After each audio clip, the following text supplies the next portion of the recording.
What's going on, everybody? It is Friday, September 15th. It is Aloha Friday, and you are listening and watching the Daily AI Show live. Welcome, everybody. We got almost everybody here. Jimmy's out today, but we got the other 6 of us. And today we are talking about transcriptions. But we're going to do our best here to dive in a little bit deeper than just, oh, did you know that, you could get a transcription from a Zoom call, or, have you heard of Otter AI? We don't want to be at that level. That's sort of surface level. I think our goal with this conversation is to sort of talk about how, transcriptions have become sort of a new gold almost. And I know we sort of use terms like that, the new oil, the new gold, or whatever, but when you really start to dig in, and that's what we want to do today, you start to dig into all the possibilities with AI once you have transcriptions, really it does open up just a world of personalized content and communications and all those surface level things. But then also, like in sales, discovery calls and diving into parts that you missed because you're always thinking about that next question that you wanted to answer, but you missed 3 or 4 that came in from the potential prospect. And so it could be a great way to go back and say, well, what did I miss? What should I have handled? How would I approach that answer if I came back to it? So on and on and on, but want to open it up to you guys. Tell me about transcription. Tell me how you're using it. And we'll just kick it off. Do you mind if I lead with a little bit of a history lesson on this one? Sure. Because I've used transcription for many years. I've literally paid people to manually do it. And then probably most of you would have heard of a website called rev.com, which was kind of the first one I used. Yeah, that was the first one I really used, where you could pay them. I think at one stage it was about US $1 per audio minute, which was really cheap back in the day. And they actually had a live person doing it. And for the most part, it was pretty good. And then they started introducing this computer-generated version of it, which was a lot cheaper. But my experience with it in the early days was it wasn't real good in accuracy terms, and particularly not with my delightfully non-American accent, because all of these products are primarily tuned for US accents. But in the last, 6 to 12 months, I'm just seeing better and better quality from all of those tools, to the point now where I couldn't tell you the last time I paid a live person to transcribe any of my content. Even that, and Rev has put their prices up anyway, so there's an incentive not to. But I've interviewed a client for a couple of hours, had it transcribed, and I ghost wrote a book for him. I'm in the process of probably about to do the same for myself for my second book. So yeah, great tool, and the new technology side of it I think is great, and it's just going to get better. So it's something everyone should be using. So that's the history lesson. Yeah, very similar to what I had too. Rev, and then earlier days after Rev would be Otter was the first one I sort of used that did okay. Like you said, like 50% right, 50% wrong type of thing, but at least it was cheaper than Rev. And then moving on from there. So yeah, very similar. So I think, Aaron, one of the things that you that you're talking about or referencing is what transcription does to allow not just like article content or this is what happened in a meeting, but something that could in fact be transformed for like a book, right? Or something that isn't like a light thing to think about. Like, hey, I think I'll write a book today. Well, writing a book is hard work. I've done it, and it's so much easier to be able to just talk to somebody or have them interview you and turn that into the bottom line of a book. And no longer is that a huge task that will take 6 months or a year or 2 years. Ditto if you want to transcribe meetings and turn them, or interviews, and turn them into content pieces like blog posts and stuff like that. It's so much more powerful now than just turning words into text. Turning audio into text, I should say. Right. So, and I'll a little bit later, maybe I'll do a demo of my favorite tool for this, which is Descript. But if you guys have got anything else you want to throw in. I do. There's one thing that we're starting to use transcriptions for. So for a lot of, I guess, B2B companies from a marketing and sales side, things like Gong and even Outreach, you're starting to get, they record sales calls, any calls, demo calls, and it's more of an analysis. And it once started as more of a repository for all the calls so people can look back. But with so many calls, especially for larger enterprises, it's a kind of a pain to go back. Now, Gong launched their new call spotlight and smart trackers where you can ask against the call.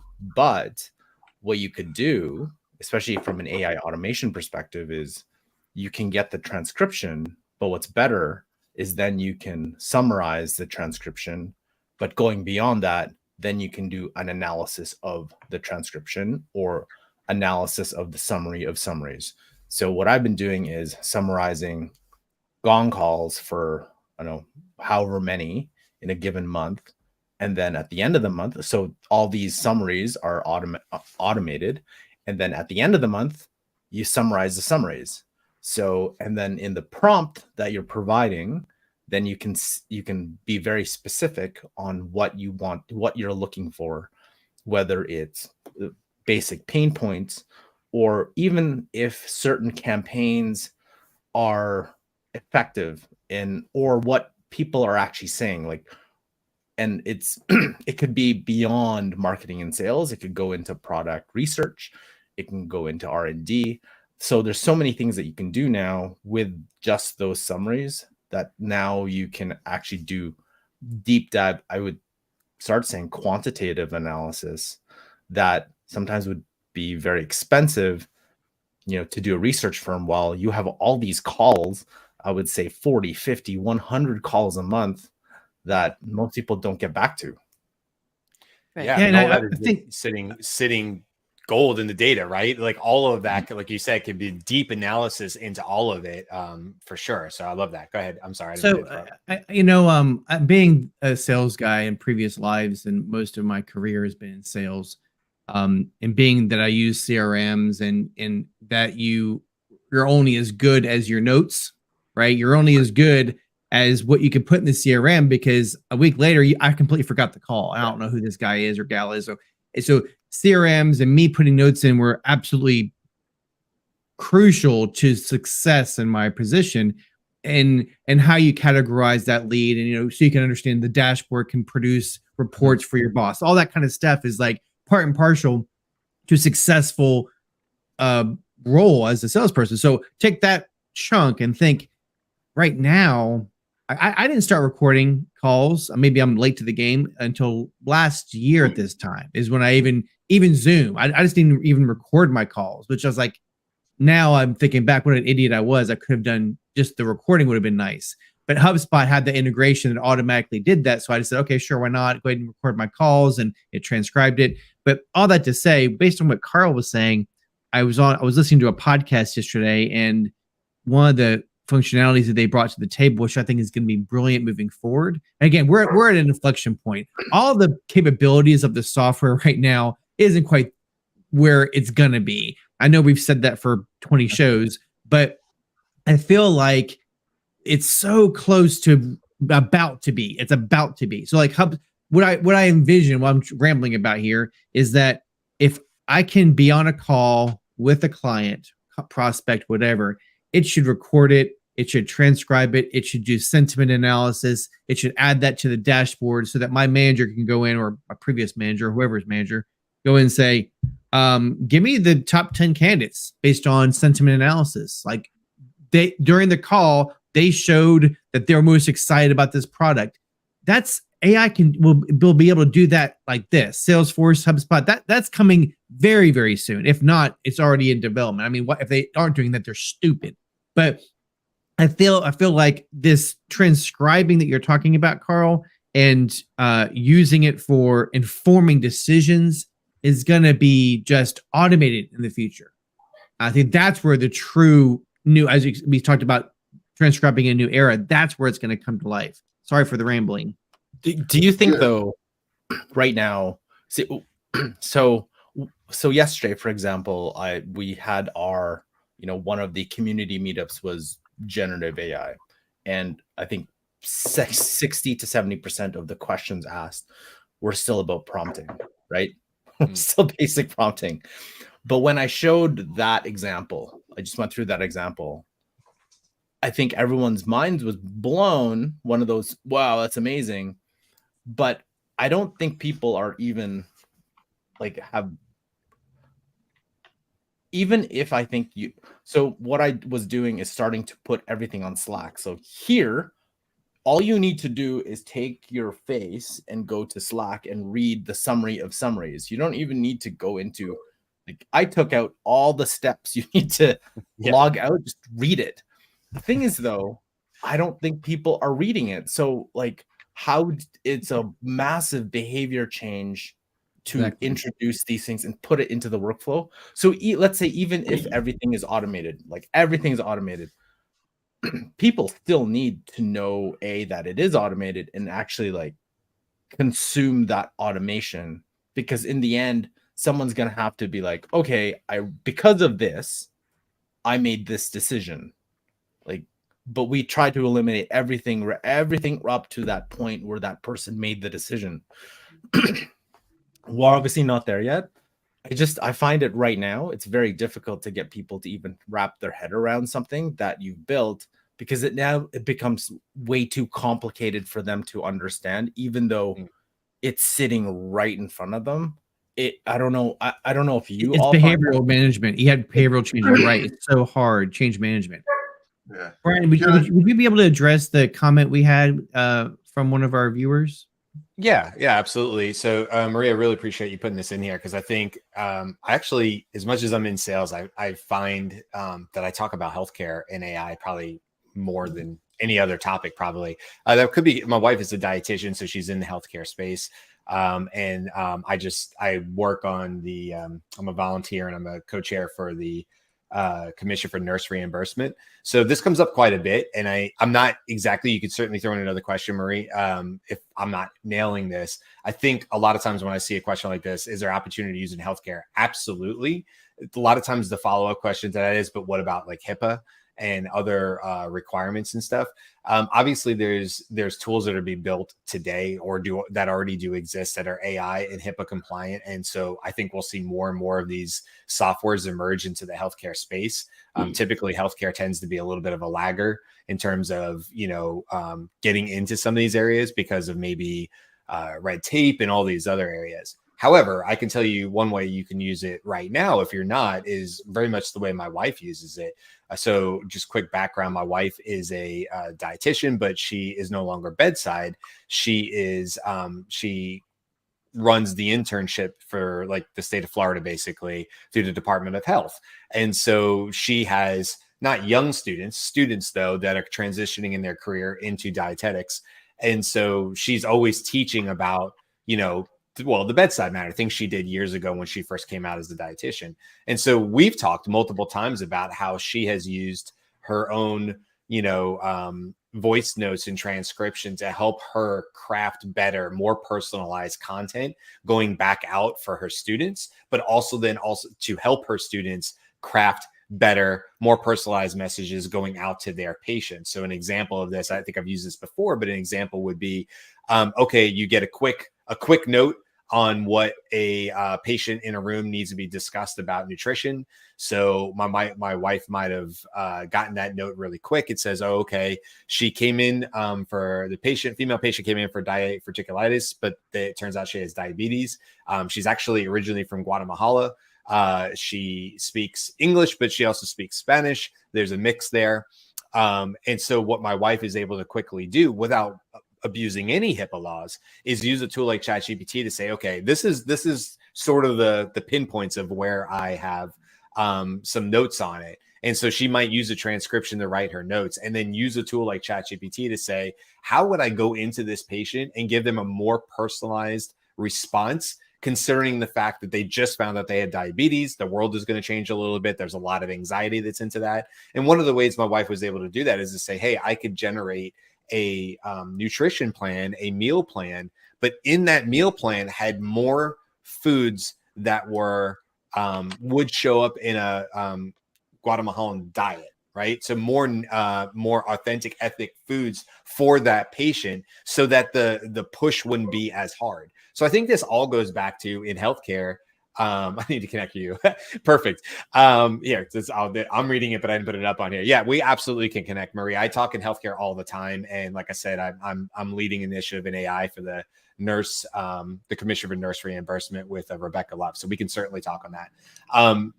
But what I would say is it all comes back down to at the end of the day, this transcription and allowing it, like Carl's saying, to do all the sort of heavy lifting for you. Really, in healthcare, what it comes down to is better patient care.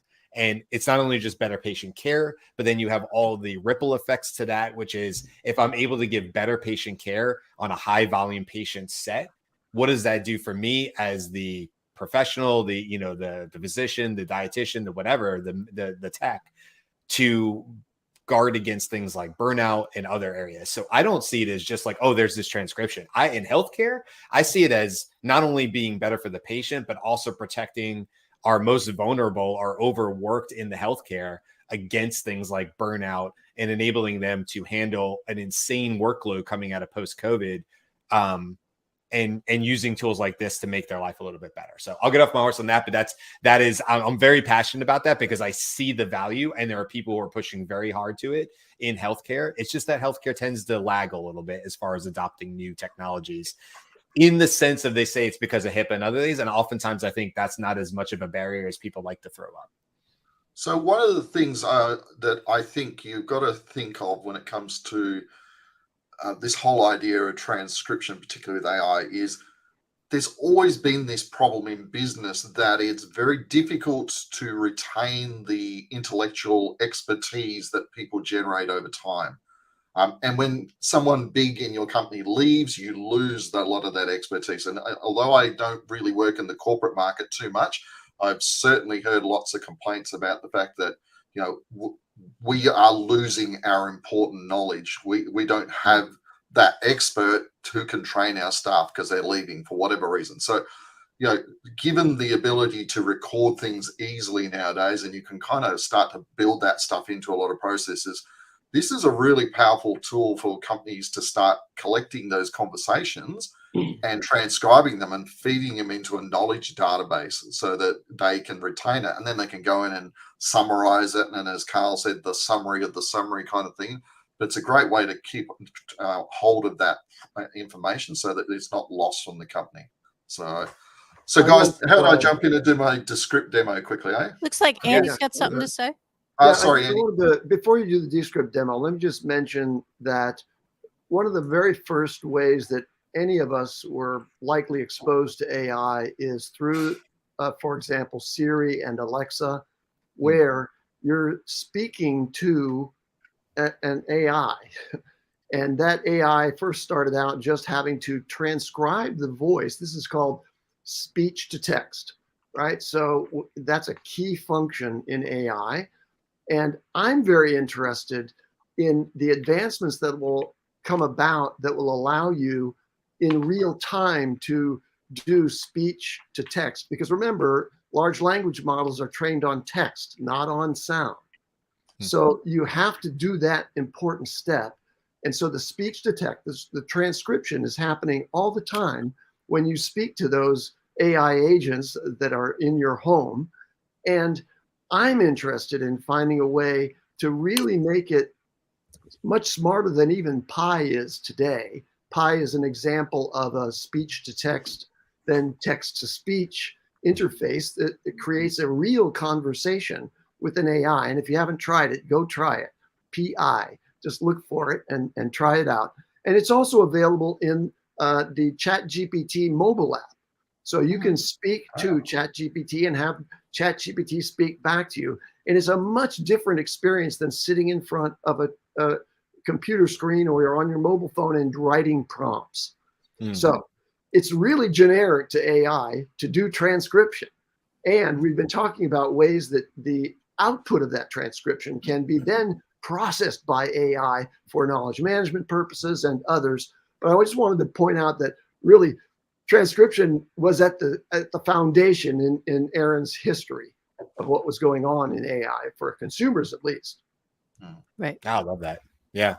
I know, Aaron, you're going to pull up your screen as you're getting going. I'll just respond to Andy real quick and say, like, I say this to my clients a lot of times that, you know, we don't think of it, but when we're typing, we're actually editing and filtering ourselves a bit, because it's just part of the process. We're translating ourselves, our thoughts into it. And I always find that just speaking out loud and getting closer and closer to that natural human language processing, a la the Alexas and things like that, as that integrates more into our day-to-day lives and business processes and Pi and things like that, I think there's a lot to be said that you're going to get better results out of that, because we won't have put that weird filter that happens between our brains to the keyboard, to the, you know what I mean? You're taking that whole extra step out of the process. And I think I definitely see a day where I sit down on my computer and I touch my keyboard and my mouse less.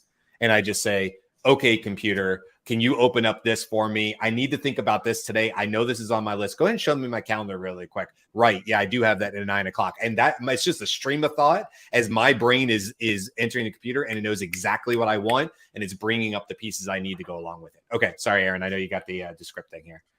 So is it showing up on the screen? I can't see it. No, I think I have to add it for you. Two of us did it. All right. There we go.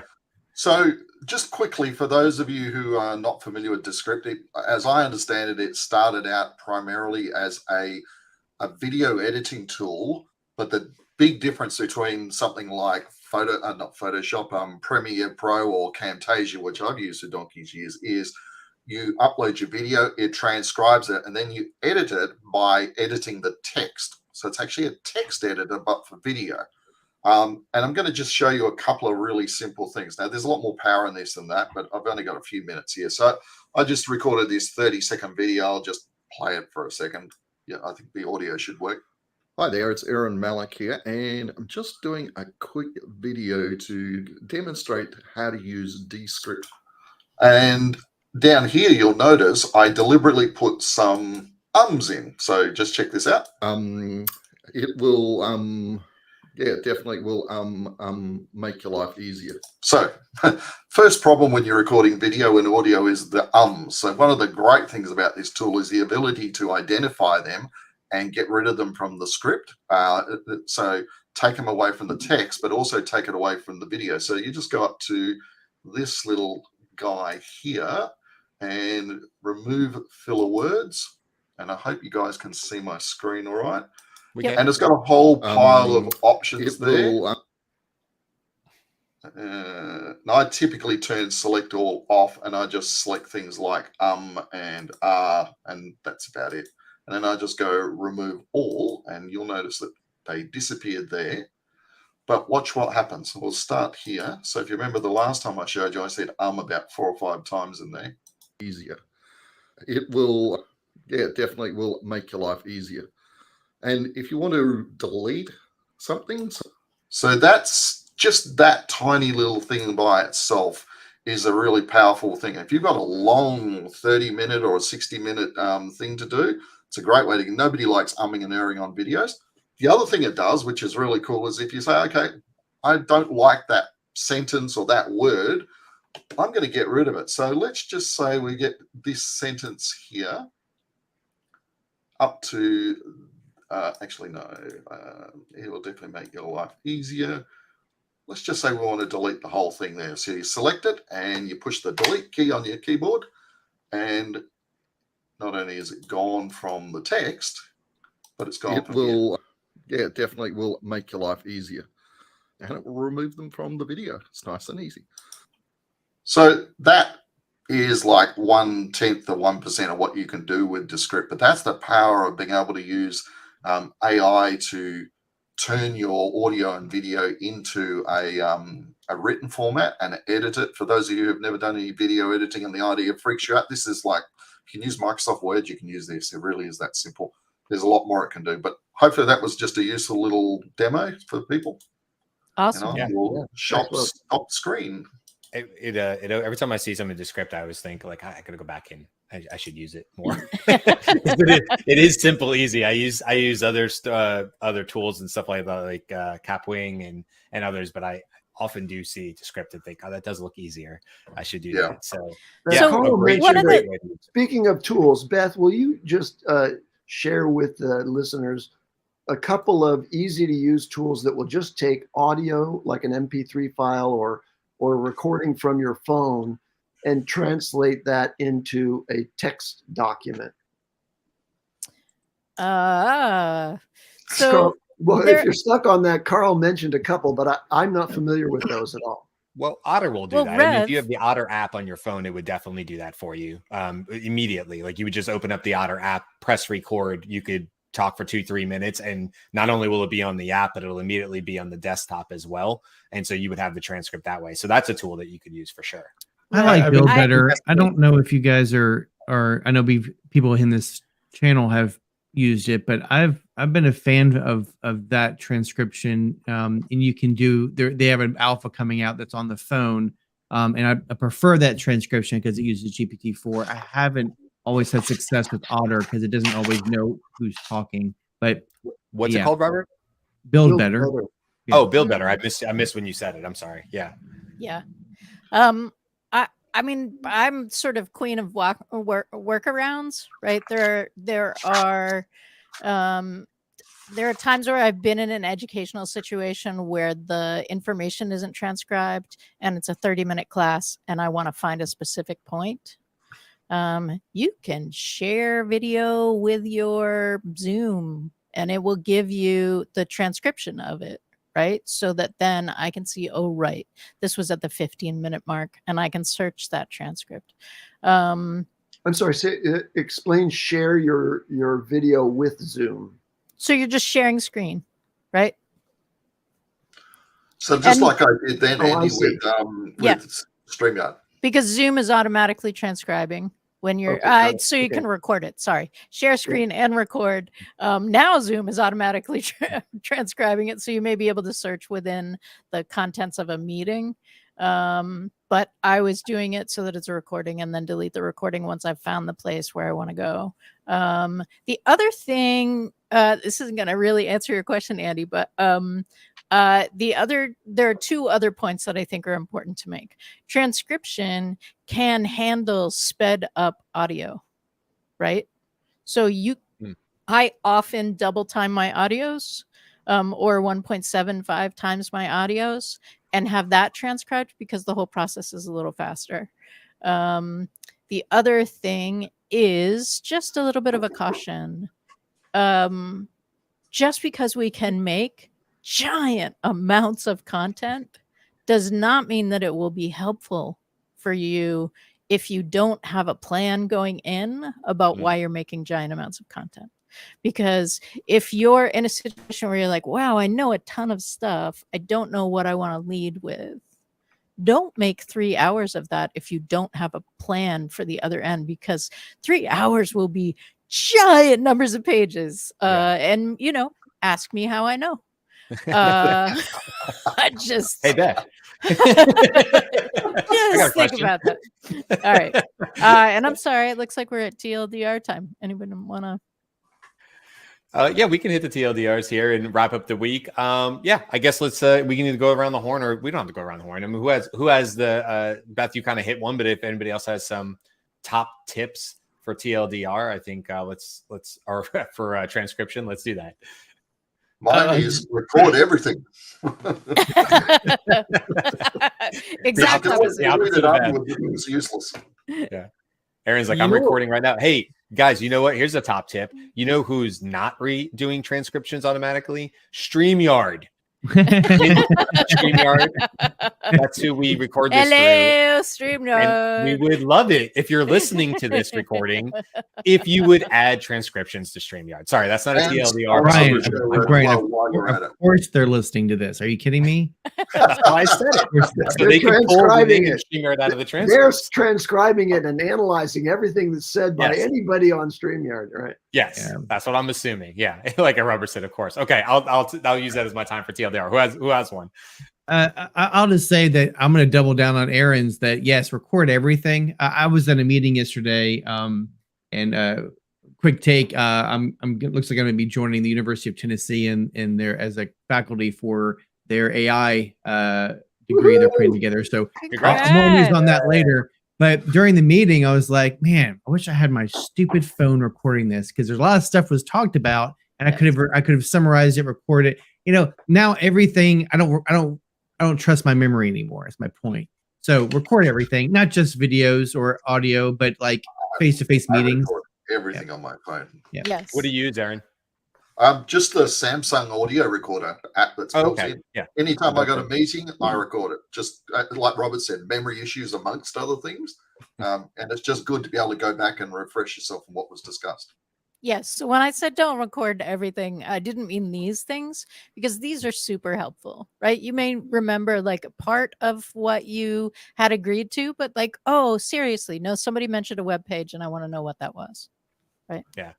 I had a recording for every time I talk to my daughter, so she can't pull against me and say, but you said it was okay. And I'd be like, did I? Did I? I feel like you're mind tricking me right now. You're throwing a Jedi mind trick on me. I need the recording to go back and go, no, I didn't. I didn't say that was okay. You never said you were going to that friend's house today. You know? Yeah. Anyway, go ahead, Andy. What do you got? I got nothing. Carl. Aaron, Carl, anything? So I think we missed one extension of the conversation recording where it's not just transcripts. There's now AI tools that you can, like, for example, rewind, where it's recording all the time. So I've just been trying it for the past month, and it's just been recording every single thing that I've been doing. And you can turn off the mic, you can turn on the mic, you can have screen recordings, turn it off for calls. But yeah, if you really, really want to get into recording, have a look at Rewind, or there's another tool called Augment, but Rewind's one where and then you can just search for what did I look up here last week, because we all forget. That's my TLDR. Cool. Nice. Hey, Julie, I'm sorry, Marie, thanks for your comment. Glad you found it helpful. Yes, thank you, Marie. I'm glad you did. And let's connect offline. Find me on LinkedIn. I'm more than happy to have a conversation with you. So yeah, definitely appreciate that. Okay, let's wrap it up for the week. It has been a wonderful Aloha Friday. I didn't talk about it at the top, but I've had entirely too much matcha. And I'm way too wound up. I clearly put too much powder in it, and I'm going to suffer the rest of the day. So that's my Friday. I hope you guys have a great weekend, everybody. And we will be back next week with all new topics that we have not decided what they are yet, but they're going to be great. So you should come back and see us. AI. We know that. They're going to be about AI. Nice catch, Aaron. For sure. We're positive of that. We're not changing the whole model. All right, guys. That is it for us. We are out. We will see you as soon as I get my banners. We will see you next week. See you later.